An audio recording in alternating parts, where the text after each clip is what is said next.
नमस्कार, मैं हूं अंकुर और आप देख रहे हैं सत्य हिंदी का न्यूज बुलेटिन। एक नजर अब तक की सुर्खियों पर। जाने माने सिंगर पंकज उधास का निधन हो गया है। उनके निधन की जानकारी उनकी बेटी नायाब ने सोशल मीडिया पर दी है। पंकज उधास पिछले कई दिनों से बीमार चल रहे थे।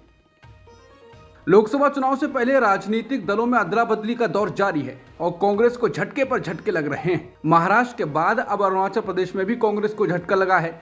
कांग्रेस विधायक निन्नोंग एरिंग और वांगलिंग डोमांग डोंग पार्टी छोड़ बीजेपी में शामिल हो गए हैं। इसके अलावा नेशनल पीपुल्स पार्टी के मुच्चू मिथी और गोकर बसर भी बीजेपी में शामिल हो गए हैं। लोकसभा चुनाव से पहले कांग्रेस लगातार दल बदल से परेशान है।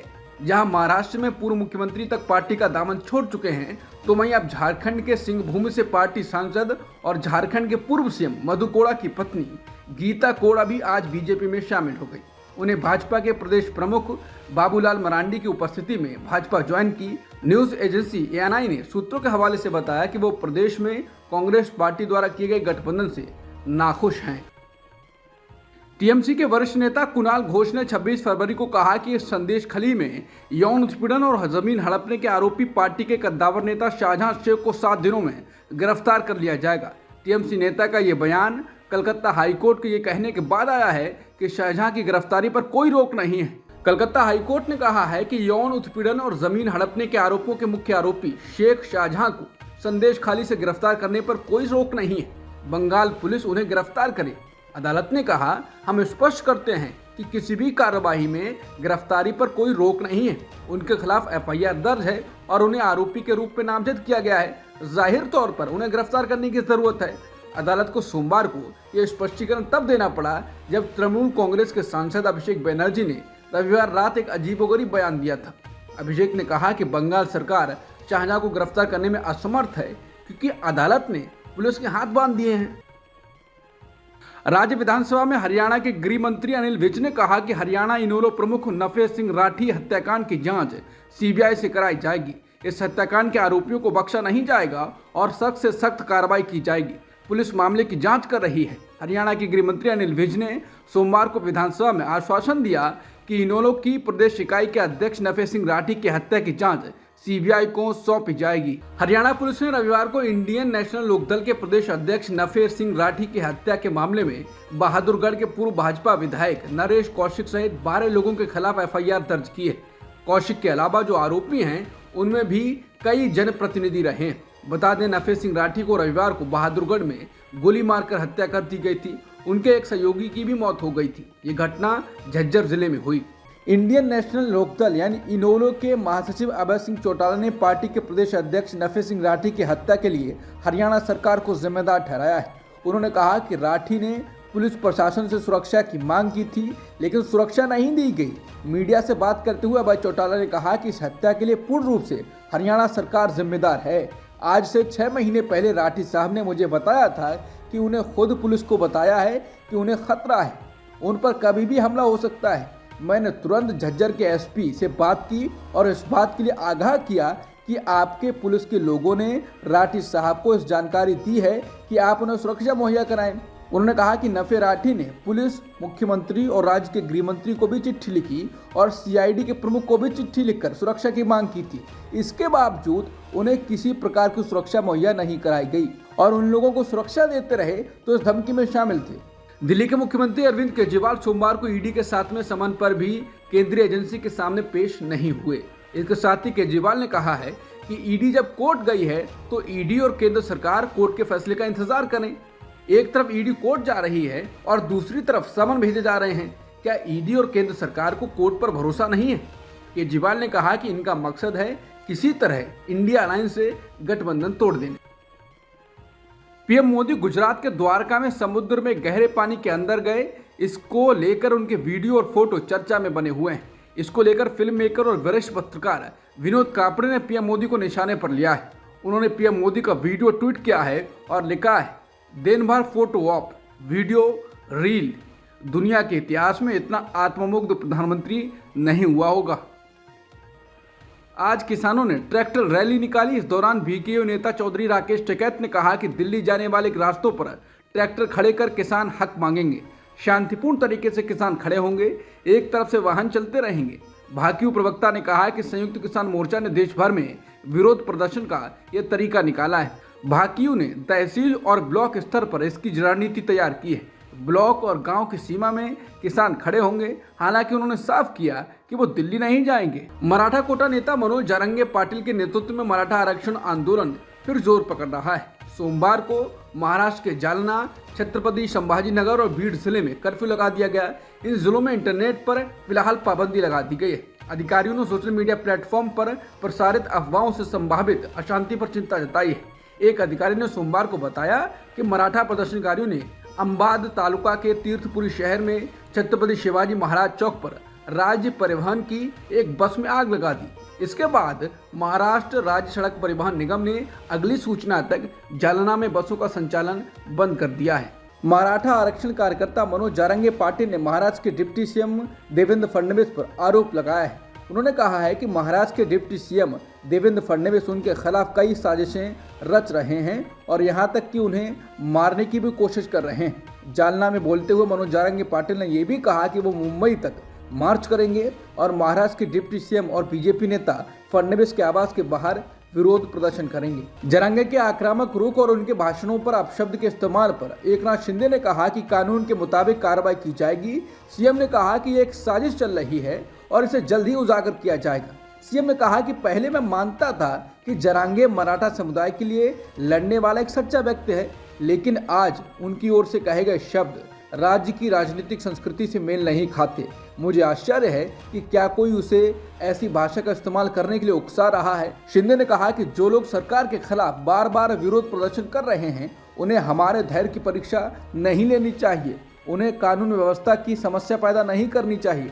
मुझे आश्चर्य है कि जारंगे का भाषण आमतौर पर शरद पवार और उद्धव ठाकरे की ओर से इस्तेमाल की जाने वाली स्क्रिप्ट जैसा क्यों दिखता है। घरेलू उपभोग व्यय सर्वे साल 2022-23 की रिपोर्ट जारी की गई है, जिसके आधार पर नीति आयोग के सीईओ BVR सुब्रमण्यम ने कहा है कि देश में गरीबी घटकर 5% हो गई है।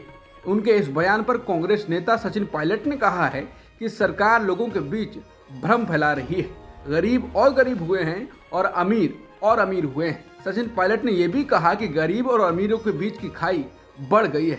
यहाँ तक कि मध्यम वर्गीय लोगों को भी अपना जीवन यापन करने में दिक्कतों का सामना करना पड़ रहा है। बेरोजगारी अपने उच्चतम स्तर पर है। डेटा को तोड़ मरोड़ कर पेश करना और ये कहना कि गरीबी केवल 5% है, ये गलत है। ये देश की सच्चाई नहीं है। आपको देश के अलग अलग हिस्सों में जाना चाहिए और देखना चाहिए कि लोग किस हालत में रह रहे हैं। किसान हों या मजदूर हों, सभी दिक्कतों का सामना कर रहे हैं। चुनाव से पहले सरकार लोगों के लिए एक रंगीन तस्वीर पेश कर रही है जो सच्चाई से कोसों दूर है। वाराणसी के ज्ञानवापी परिसर में स्थित व्यास तहखाने में पूजा जारी रहेगी। इलाहाबाद हाईकोर्ट ने सोमवार को यह फैसला सुनाया है। हाईकोर्ट में मुस्लिम पक्ष की ओर से इस बारे में याचिका दाखिल की गई थी। अदालत ने इस याचिका को खारिज कर दिया है। फैसला सुनाते हुए जस्टिस रोहित रंजन अग्रवाल ने कहा, केस से जुड़े सारे रिकॉर्ड्स और संबंधित पक्षों की दलीलें सुनने के बाद हाईकोर्ट जिला जज के सुनाए फैसले पर रोक लगाने की कोई वजह नहीं है। प्रधानमंत्री मोदी ने आज कहा कि उनका लक्ष्य एक ऐसा समाज बनाना है जहां सरकार का हस्तक्षेप कम से कम हो। प्रधानमंत्री ने कहा कि सरकार को हमेशा गरीबों के लिए रहना चाहिए। हमें एक ऐसा समाज बनाना होगा जिसमें सरकार का हस्तक्षेप कम से कम हो। मैं विशेष रूप से मध्यम वर्ग के जीवन में हस्तक्षेप को नापसंद करता हूं। भारत टैक्स 2024 को संबोधित करते हुए प्रधानमंत्री ने कहा कि वह पिछले 10 वर्षों से न्यूनतम सरकारी हस्तक्षेप वाला समाज बनाने के लिए संघर्ष कर रहे हैं और अगले 5 वर्षों में भी ऐसा करना जारी रखेंगे। सुप्रीम कोर्ट के पूर्व जस्टिस MB लोकुर ने अदालत को लेकर बड़ी बात कही है। उन्होंने कहा कि आज धारणा यह है कि अगर मामला किसी विशेष बेंच के सामने जाता है तो नतीजा ये होने वाला है, ये कहा जाता है। उन्होंने कहा कि आपके पास उमर खालिद द्वारा जमानत मांगने का मामला था। अंततः वकील ने कहा, हम मामला वापस लेना चाहते हैं क्योंकि वो जानते थे कि नतीजा क्या होने वाला है। सुप्रीम कोर्ट के पूर्व जज जस्टिस कुरियन जोसेफ ने कहा कि चौथे स्तंभ के रूप में मीडिया लोकतंत्र, संविधान और सच्चाई की रक्षा करने में विफल रहा है। उन्होंने कहा कि कुछ डिजिटल मीडिया को छोड़कर कोई भी निडर और स्वतंत्र पत्रकारिता नहीं है। उन्होंने कहा कि आज देश में जिस तरह से फेफड़ों को कुचल दिया जाता है ताकि कोई सीटी ना बजाए, ये देश के लिए बहुत खतरनाक प्रवृत्ति है। रूस यूक्रेन के युद्ध के बीच एक भारतीय की मौत हो गई। गुजरात के रहने वाले 23 वर्षीय हेमिल मंगुकिया की मौत एक मिसाइल हमले में 21 फरवरी को हुई। सोमवार को हेमिल के अंतिम संस्कार बिना शव के होगा। हेमिल सूरत के पाटीदार इलाके वराछा के आनंद नगर वाडी के रहने वाले थे। हेमिल के पिता अश्विनी मंगुकिया कढ़ाई इकाई में काम करते हैं और काफी परेशान हैं। अश्विन ने द इंडियन एक्सप्रेस को बताया, हम विनम्रता पूर्वक अपनी सरकार से रूसी अधिकारियों से बात करने और मेरे बेटे का शव उसके गृहनगर सूरत लाने का अनुरोध करते हैं। 21 फरवरी को उसका निधन हो गया। हमें यह भी पता नहीं कि उसका शव कहाँ है और ना ही हमारे पास अन्य लोगों का कोई कांटेक्ट है जिनसे हम संपर्क कर सकते हैं। हम असहाय हैं। अश्विन ने बताया कि हेमिल ने आखिरी बार उनसे 20 फरवरी को बात की थी। फिर 21 फरवरी को हेमिल की मौत हो गई। हेमिल ने अपने पिता से बताया था कि वो ठीक है, लेकिन उसने अपनी नौकरी के बारे में खुलासा नहीं किया था। कुछ भारतीयों को नौकरी के नाम पर रूस ले जाने और फिर वहां की सेना में काम कराने के मामले सामने आ रहे हैं।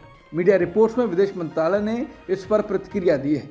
विदेश मंत्रालय ने बयान जारी कर कहा है, हमने रूसी सेना से रिहाई के लिए मदद मांगने वाले भारतीयों के संबंध में मीडिया में कुछ गलत रिपोर्टें देखी हैं। मॉस्को में भारतीय दूतावास के संज्ञान में लाए गए ऐसे हर मामले को रूसी अधिकारियों के साथ हमने दृढ़ता से उठाया है और मंत्रालय के ध्यान में लाए गए मामलों को नई दिल्ली में रूसी दूतावास के सामने उठाया है। इसके नतीजे में कई भारतीयों को छोड़ा जा चुका है।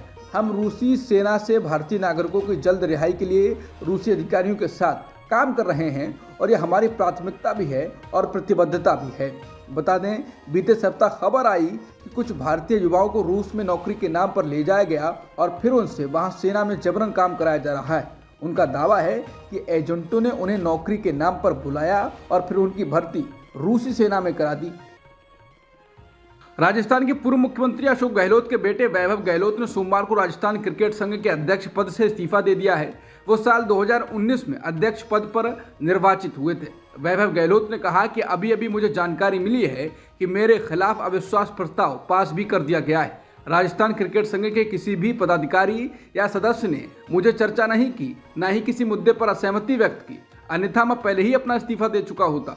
उन्होंने कहा कि अब मुझे टारगेट कर राजस्थान क्रिकेट संघ में अविश्वास का माहौल बनाने के प्रयास शुरू कर दिए गए हैं। इससे प्रदेश में क्रिकेट का जो सकारात्मक माहौल बना है उसके खराब होने का भी अंदेशा हो गया है। वैभव ने कहा कि ऐसे में मेरे लिए ये असहनीय है कि राज्य में IPL मैचों में कोई संकट आए और क्रिकेट को नुकसान हो। इसलिए प्रदेश की क्रिकेट और क्रिकेट खिलाड़ियों को इस स्थिति से बचाने के लिए मैं राजस्थान क्रिकेट संघ के अध्यक्ष पद से स्वेच्छा से इस्तीफा देता हूँ। पाकिस्तान के पूर्व प्रधानमंत्री नवाज शरीफ की बेटी मरियम नवाज को पंजाब का मुख्यमंत्री चुना गया है। 50 वर्षीय मरियम नवाज पंजाब की पहली महिला मुख्यमंत्री बनी हैं। इसके साथ ही वो पाकिस्तान के इतिहास में किसी प्रांत की पहली महिला मुख्यमंत्री बन गई हैं। उनकी पार्टी पाकिस्तान मुस्लिम लीग N पंजाब विधानसभा में सबसे अधिक सीटों वाली पार्टी बनकर उभरी है। किसी अन्य दल के समर्थन के बगैर भी सदन में इस पार्टी के सदस्यों की संख्या सबसे अधिक है। इसलिए सोमवार को विधानसभा में मुख्यमंत्री पद के चुनाव में मरियम नवाज को किसी तरह की उलझन का सामना नहीं करना पड़ा। भारत ने रांची टेस्ट में इंग्लैंड को 5 विकेट से हरा दिया है। इसके साथ ही भारत ने 5 मैचों की टेस्ट सीरीज में 3-1 की अजय बढ़त हासिल कर ली है। भारत की ओर से शुभमन गिल 52 रन और ध्रुव जुरेल ने 39 रन बनाकर नाबाद रहे। इंग्लैंड ने भारत को जीत के लिए 192 रनों का टारगेट दिया था, जिसे टीम इंडिया ने 5 विकेट खोकर हासिल कर लिया। हालांकि एक समय भारत ने 120 रनों पर 5 विकेट गंवा दिए थे। अब तक की सुर्खियों में इतना ही। बाकी खबरों के लिए बने रहिए सत्यहिंदी.com के साथ।